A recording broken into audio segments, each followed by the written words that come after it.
Hey, Crosstown, Pastor John here with this morning's devotional thought coming out of Mark chapter 8, verses 11 through 21. I just want to ask you a question. Have you ever had someone say something to you and you take it literal and you miss the point really of what they're trying to say? Because really what you're paying attention to is the words they're saying and not the point that they're trying to make. And that's kind of what we see here in this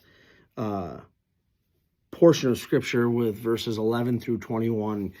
We see that Jesus, the Pharisees have approached Jesus, and they've asked, they're demanding for a sign to prove his authority. And Jesus knows they're really not trying to get him to prove his authority because he had done plenty of other miracles and signs like that. They're really just trying to really trip him up. And in frustration, Jesus asks him, why does this generation always demand a sign? And he says that no sign is going to be given to this generation. And after he makes this statement to the Pharisees, he gets his disciples, they leave, they get back in the boat to go to the other side of Galilee. Now, in the hustle and bustle, the disciples did not get a chance to get provision. They only had one loaf of bread. And it's in this moment that we see Jesus make a comment knowing the lesson he's about to give to the disciples about spiritual awareness and really discernment and being aware of Jesus in their life, essentially. So they get in the boat with the loaf of bread, and Jesus starts talking to them. He makes this comment to them. He says, watch out, beware of the leaven of the Pharisees and the leaven of Herod.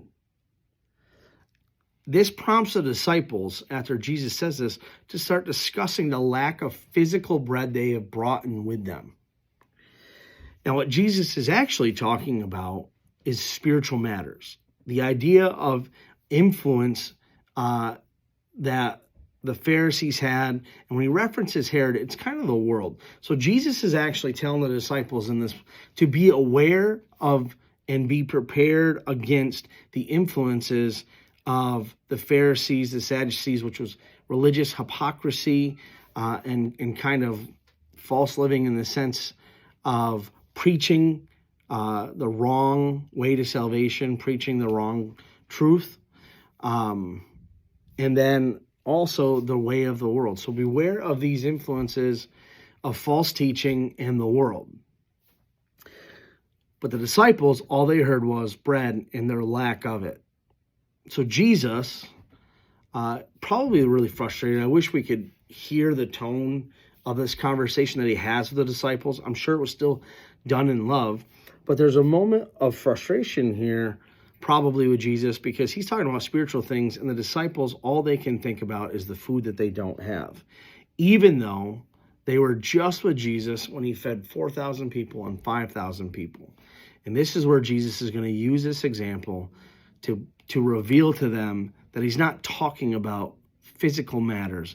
He's talking about spiritual matters. He's talking about not being spiritually blind and being aware of and discerning spiritual matters. So Jesus then says to them, why are you discussing the fact that you have no bread? Do you not understand or comprehend? Do you have hardened hearts? Jesus is essentially asking the disciples, are your hearts really hardened to all that has been done, all that you have seen, and all that you've heard me proclaim? Are you missing it? Are you missing out on the spiritual bread of life that is in the boat with you right now? And then he goes on and says, do you not remember when I broke the 5 loaves for the 5,000? And how many baskets did you collect? And they say 12. He says, when I broke the 7 loaves for the 4,000, how many baskets full of pieces did you collect? 7, they said. And Jesus responds with this question. Do you understand yet? What Jesus is telling them is you need to put your blinders onto the world, use your discernment and focus on what's right in front of you, and that's me. Jesus is letting them know that they have the spiritual bread with them. They have the bread of life with them in the boat. And that everything that he has been done and teaching for them not to neglect and realize what is in front of them. That not only can he meet their spiritual needs, but he is also already taking care of their physical needs. I like to think of this illustration. If you've ever seen a horse drawing a carriage, they have the blinders on. And the reason why they have the blinders on is so that they are not influenced by the world around them and all these other things that could influence them.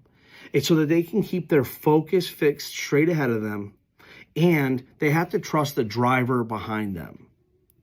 And that's kind of like being a Christian, having a relationship with Jesus, is we're called to put our blinders on to the influence of the world around us, the hypocrisy, worldly desires, and all of that, and to keep our focus on Jesus and trust him that not only can he meet our spiritual need for salvation and sustaining us, but that he'll also lead us through all things and provide for us our daily bread. That's my thought for today, church. Hope you have a great day. Enjoy your reading. God bless.